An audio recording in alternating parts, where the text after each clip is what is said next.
তো অরিজিনাল নাম রফিকুল। তা তুমি বাংলাদেশ থেকে এসছো কবে? 2 মাস।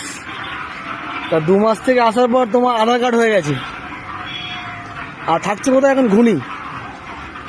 তো বাংলাদেশের লোকজন বলছে ভারতের পণ্য ব্যবহার করবেন না, ভারতের জিনিস চালাবেন না, ভেঙে দাও, গুড়িয়ে দাও।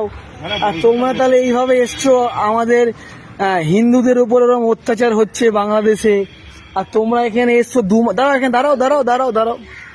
তুমি বলছো তুমি এসছো 2 মাস, তাই তো? তা 2 মাসের মধ্যে তোমার ভোটার কার্ড, আধার কার্ডটা হয়ে গেছে? আধার কার্ড করেছো? কিভাবে করলে আধার কার্ড? টাকা কত টাকা দিয়ে আধার কার্ড বানিয়েছো?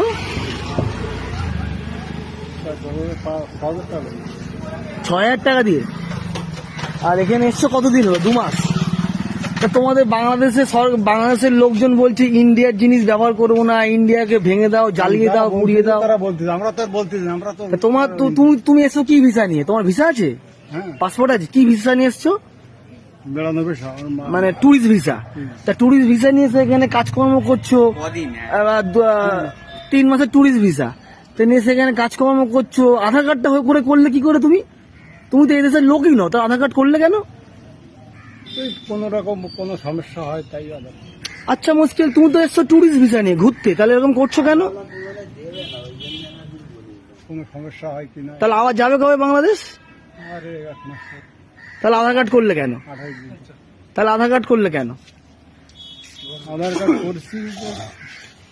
আর তোমার নাম? রফিকুল। ঠিক আছে।